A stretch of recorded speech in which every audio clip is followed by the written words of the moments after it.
تصور کریں ایک ایسے شخص کا جس کے دائیں ہاتھ میں ایک خون آلود تلوار ہو اور بائیں ہاتھ میں ایک ایسا قلم جس کی لکھی ہوئی شاعری آج بھی لاکھوں لوگوں کا خون گرما دیتی ہو۔ ایک ایسا سردار جس نے مغلیہ سلطنت کے سب سے طاقتور اور کٹر شہنشاہ اورنگزیب عالمگیر کی نیندیں حرام کر دی تھیں۔ جب دنیا کے بڑے بڑے راجے مہاراجے مغلوں کے سامنے سر جھکا رہے تھے، تب شمال مغربی پہاڑوں موجودہ خیبر پختونخوا میں ایک چٹان کھڑی تھی جس کا کہنا تھا، افغانوں کی عزت کے لیے میں نے اپنی تلوار اٹھائی ہے اور میں کسی مغل کے سامنے نہیں جھکوں گا۔ یہ داستان ہے پختونوں کے عظیم ترین ہیرو، پشتو ادب کے باپ اور ایک لافانی جنگجو خوشحال خان خٹک کی۔ یہ کہانی جنگوں سے زیادہ ایک سردار کی غیرت، اپنوں کی غداری اور ایک ایسے مقبرے کی کہانی ہے جسے آج تک دشمن کے گھوڑوں کی دھول بھی نہیں چھو سکی۔ سال 1613 دریائے کابل کے کنارے اکوڑا خٹک میں خٹک قبیلے کے سردار شہباز خان کے گھر ایک بیٹا پیدا ہوا جس کا نام خوشحال رکھا گیا۔ یہ وہ دور تھا جب ہندوستان پر شہنشاہ جہانگیر اور پھر شاہ جہان کی حکومت تھی۔ خوشحال خان پیدائشی طور پر ایک جنگجو اور لیڈر تھا۔ جب اس کے والد ایک جنگ میں مارے گئے تو شہنشاہ شاہ جہان نے خوشحال خان کو خٹک قبیلے کا سردار مان لیا اور اسے اٹک سے لے کر پشاور تک کے خطرناک راستوں کی حفاظت کا کام سونپا۔ خوشحال خان مغلوں کا ایک انتہائی وفادار اور بہادر کمانڈر تھا۔ اس نے شاہ جہان کے لیے کئی جنگیں لڑیں اور اپنی تلوار کا لوہا منوایا۔ ایسا لگ رہا تھا کہ خٹک قبیلہ اور مغلوں کی دوستی ہمیشہ قائم رہے گی، لیکن پھر تخت دلی پر اورنگزیب عالمگیر آ گیا۔ اورنگزیب عالمگیر کے دور میں کابل کا مغل گورنر امیر خان خوشحال خان خٹک سے شدید حسد کرتا تھا۔ وہ جانتا تھا کہ جب تک یہ پہاڑیوں کعب آزاد ہے، مغل ان پہاڑوں پر مکمل کنٹرول حاصل نہیں کر سکتے۔ امیر خان نے شہنشاہ اورنگزیب کے کان بھرے کہ خوشحال خان بغاوت کی تیاری کر رہا ہے۔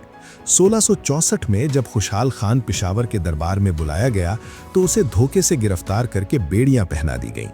اس سردار کو، جس نے مغلوں کے لیے اپنا خون بہایا تھا، بیڑیوں میں جکڑ کر ہندوستان کے سب سے خوفناک گوالیر کے قلعے، گوالیر فورٹ اور بعد میں رنتھمبور بھیج دیا گیا۔ یہ اس جنگجو کی زندگی کا سب سے تاریک اور تنہا دور تھا۔ وہ اپنے پہاڑوں، اپنی آزاد ہواؤں اور اپنے قبیلے سے سینکڑوں میل دور ایک بند کوٹری میں تھا۔ قید خانے کی اس خاموشی میں ایک معجزہ ہوا۔ جو ہاتھ دشمن کے سر کاٹنے کے عادی تھے، انہوں نے کاغذ اور قلم اٹھا لیا۔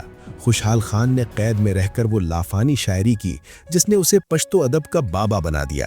اس کی شاعری میں اپنے وطن پختونخوا کی جدائی کا وہ درد تھا جو پتھر کو بھی رلا دے۔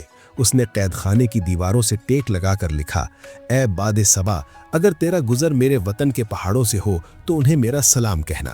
مغل بادشاہ نے میرے پاؤں میں بیڑیاں تو ڈال دی ہیں، لیکن وہ میرے ارادوں کو قید نہیں کر سکتا۔